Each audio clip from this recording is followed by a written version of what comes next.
Hello everyone, welcome back to my channel, and I'm here with, 1FitBruja.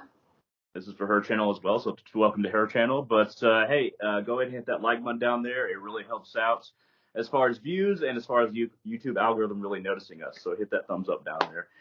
So just before we get into karma and reincarnation, do you want to kind of put your plugs in here for Etsy and what have you? Oh yeah, definitely. Of course, my channel is 1FitBruja, as Hunter has already said, and the Etsy shop is called Bruja de Marigold Manor, and it's a smaller shop. There's, I believe, 6 items right now, but it's growing slowly but surely, so go ahead and check it out. It's a metaphysical shop with all your daily needs on there. Nice. All right, so today's topics are karma and reincarnation, so I guess we'll dive in. So usually when we're talking about karma, there's a lot of different ways that people view it. In Wicca, of course, we have the idea of everything that you send out in the universe will come back to you 3 times as much. In the Eastern system, usually it's kind of equal to. But there's also that question of, if you step on a bug or if you kill an animal, something like that, is it equivalent? But karma in general, especially when it comes to human agency, how do you see karma playing into kind of how actions manifest back at you? Let's say that you hurt somebody emotionally. Is it their karma to get hurt like that, or is that an immediate like punishment back for you? Kind of how does it work in your head when it comes to karma? I know everybody views like their own actions and someone's actions differently compared to the person who's like being on the receiving end of it. So depending on how harshly you think it was, I believe it kind of frees you from that karmic relief. But then again, in someone's eyes, you're like, wow, that was really fucked up. Why did you do that? You're gonna get so much bad karma back. But you're like, no, I wasn't in the wrong, and you definitely believe you are not in the wrong. I believe that sort of thinking or frequency interferes with some sort of blockage that the karma can actually come back at you.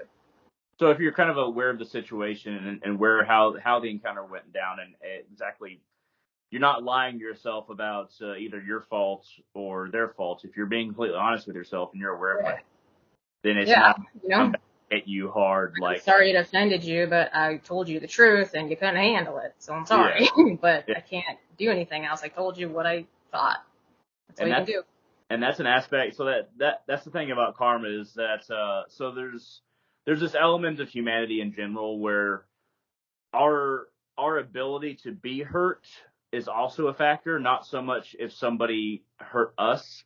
So if somebody hurts us really bad emotionally because they said something, uh, and they were just being honest, they were just saying their opinion. Our ability to be hurt is what caused us to be hurt in that situation. Does that make sense? Yeah, definitely. It's all about how you perceived it in the first place.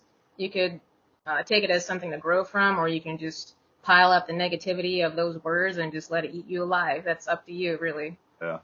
Yeah, that makes sense. It so in regards to do you believe that karma transfers from one life to another? And we haven't talked about necessarily positive karma, but perhaps we should. So positive karma, do you feel like if you're actually just trying to help people in this world, if a lot of your endeavors are going towards that, and you're just trying to help yourself and make your life better for yourself and make your existence better, do you feel like that in and of itself is good karma and perhaps can transfer from lifetime to lifetime? I believe if you do it out of a place that is actually pure of heart and you don't expect anything in return, which is very rare among humans, Yeah. um, so I believe it can roll on to the next life and you'll have a lot of good karma collected, but it doesn't necessarily mean you're going to have all these blessings in your life just because you were a good person in the last one. There's still going to be lessons that you need to learn and certain things that seem cruel that are going to happen to you regardless, because you still have to evolve until you get to that maximum point of, I don't need to keep reincarnating here. I'm done. So that's how I view that. Yeah. That's a good point. So a lot of the things that we go through, it might also not be negative karma a lot of the time. We go through something bad, perhaps it's a lesson that we need to learn. And in encountering this obstacle, which feels like, why is this happening? Why is the universe doing this to me? And encountering that obstacle, it's actually teaching us a lesson that'll help us grow and evolve as a person, as a soul. Is that something that you believe as well? Yeah, 100%. I believe everything carries some sort of lesson, regardless if you would like to see it at that point in time or if it actually clicks later. It could be years down the road and you have this epiphany, like, so that's why this fucking happened to me, because I was supposed to get to this point in time and be doing all this and not stewing on that one stupid moment in the past that I thought was so fucking horrible and it wasn't. Yeah, there's always some sort of lesson. Yeah, and it like when it comes to either friends or romantic relationships or anything like that, when I found that when a friendship or romantic relationship ended, sometimes it was just for the best. And it wasn't necessarily like the universe was just like screwing me over or anything like that. It was just kind of like that needed to stop. It was either weighing me down or it wasn't going to work out in the long term, anything like that. Have you experienced that with any of your friendships?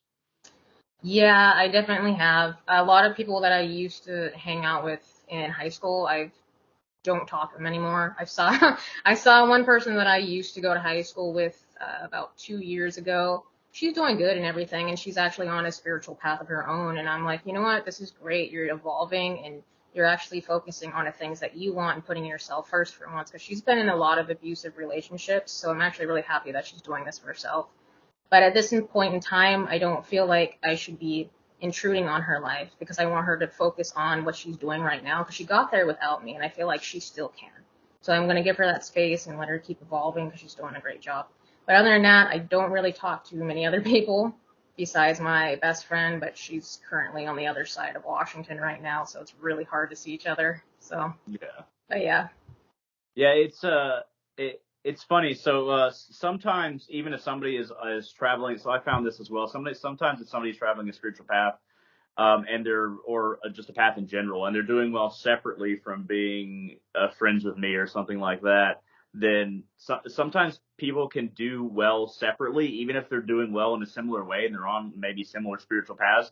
They Hmm. just do better separate from each other. There's just some kind of friction. It almost seems like the souls need to develop separately, even if there's some kind of like residual bond that's there.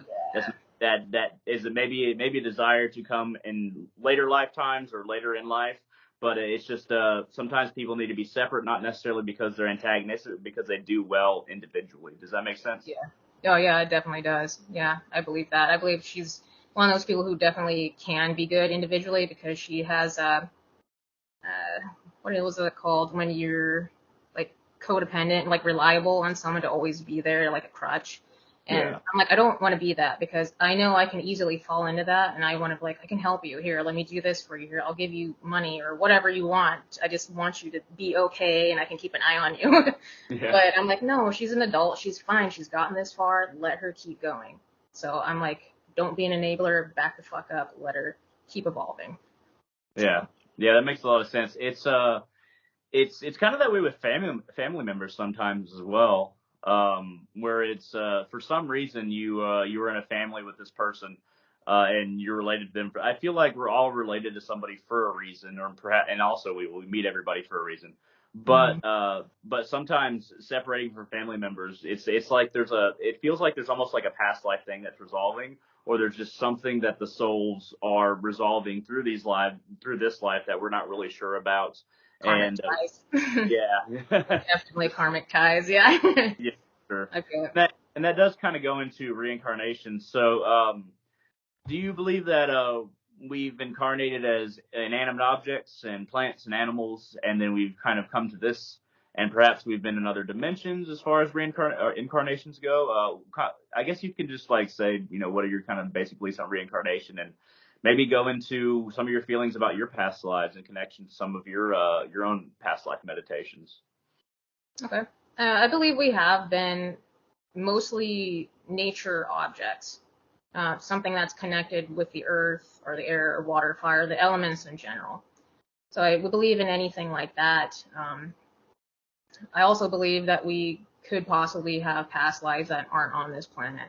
We have a lot of dead planets floating around, and not a whole lot of explanation of, hey, what lived on this? Do we know? Like for sure? Not really, no. So I believe that could totally be a possibility. It doesn't even have to be in this realm. It could be in a different realm, especially if you do not feel at home in most places here. I have a hard time like moving around, especially within this state and trying to find a place that I can come home to and just relax and feel like I'm connected to it, because I really don't. This is not like my area that I feel like I want to be in.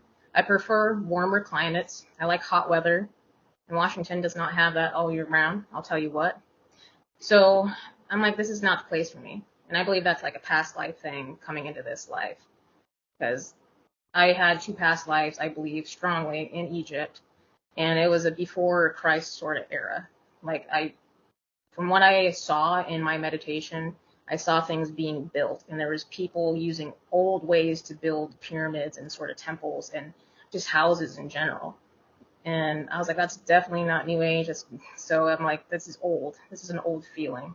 I can't really pinpoint, because when you have past life meditations, it's not completely clear, but you can see like subtle like bits and pieces there. So Yeah, I think that I think with a lot of I think one of the reasons we forget is because there's a lot of people that we know in past lives, and there's a lot of ideas that we get attached to yeah, we have these old attachments that are meant to be severed so we can just try again. But it is interesting to think of the what does pop up when we do have these recollections that come out of nowhere, and what still kind of like comes to the surface.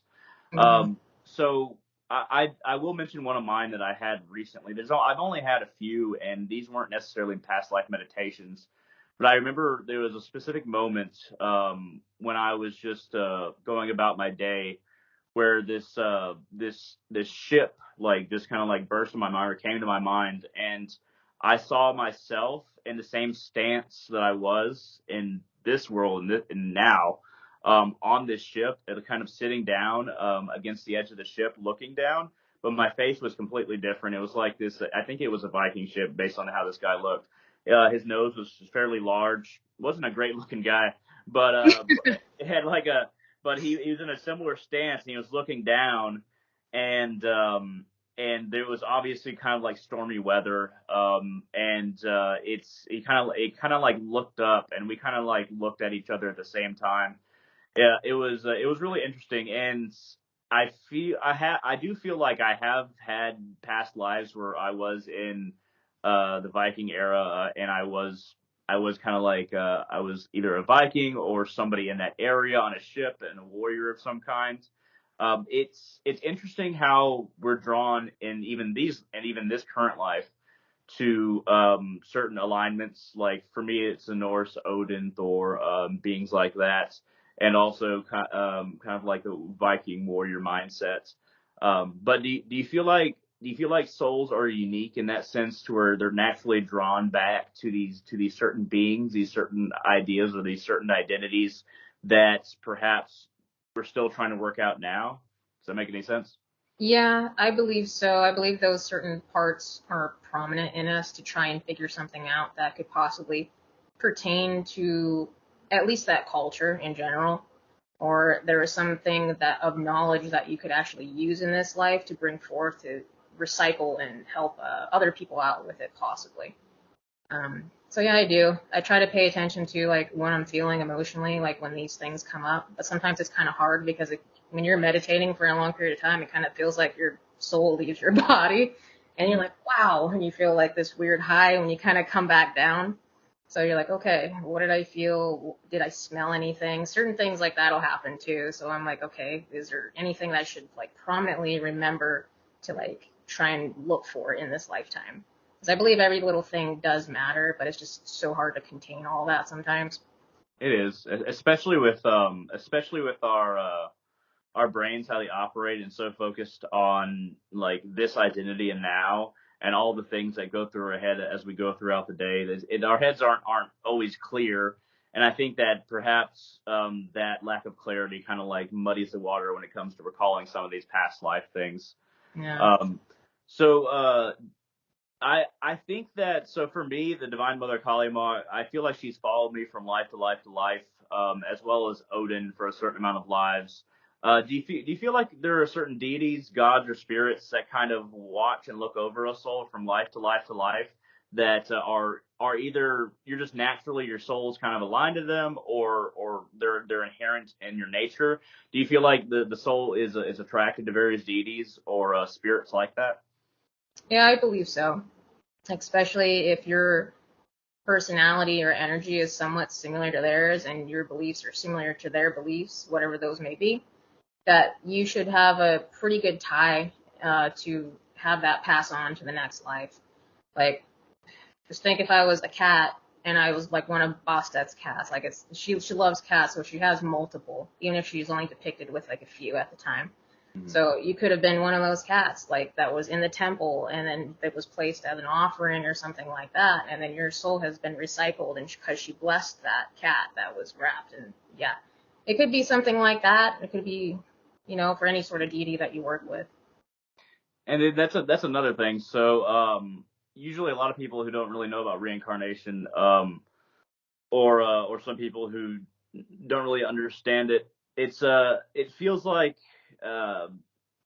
so for us, do you feel like there's past lives kind of in between lives that you go to for a time and then cycle into another body? Because that's something that kind of like messes people up a lot mentally. It's like, okay, well, if it's just you're reborn again and again and again, is there kind of like in between spot where you're in a different dimension, where you're in a different afterlife? For me, I think that there is a point where we're there for a time and then we kind of like cycle back into new bodies here. Is that something that you believe, or what do you believe on that? Yeah, I believe it doesn't just happen instantly. I believe you're kind of like in your own little holding cell area or, whatever area you want to call it. But it's like a hazy in the middle. Have you ever seen Stranger Things? Yeah.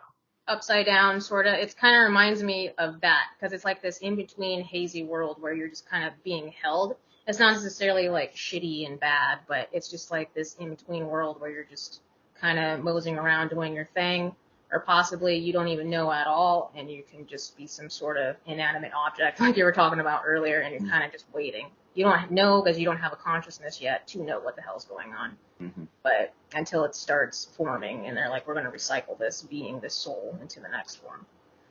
That makes sense. So I guess we should talk briefly about what's kind of the purpose and end destination for being reincarnated again and again and again.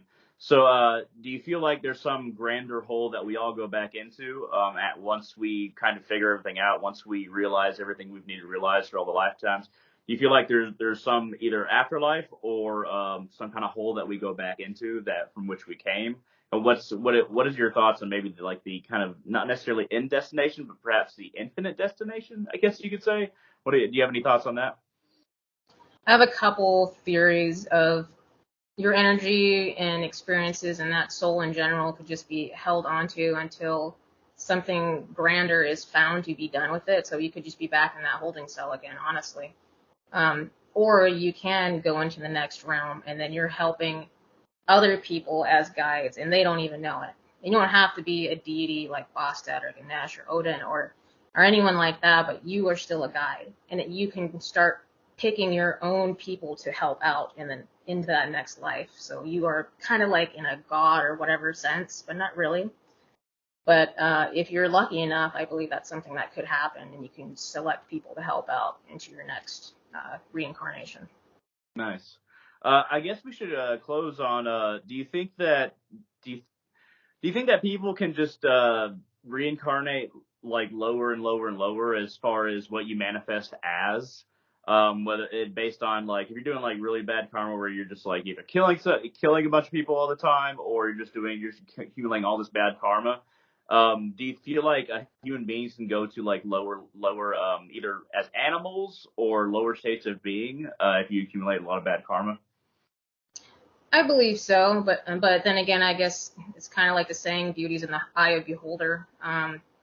If you view an ant as very, very low, but maybe that's the best life to live is an ant. I mean, how much how much stress do you have going on besides you're gonna get stepped on or you're gonna get exterminated and you have to worry about shit like that? But it depends on how you see that creature or that form of life, like how you view it. It could be like a blessing in disguise, honestly, but we just don't know because we aren't them. Yeah. Um, but yeah, I view that you can level down instead of Yeah. level up. So Yeah. yeah, definitely. Yeah, that kind of succinct karma and reincarnation pretty well. So I guess we should wrap up this segment. Thank you very much for joining me today. Yeah, definitely. I love being here. Excellent. All right, thank you very much, everybody, for coming to our channels, and we hope all of you have a wonderful day.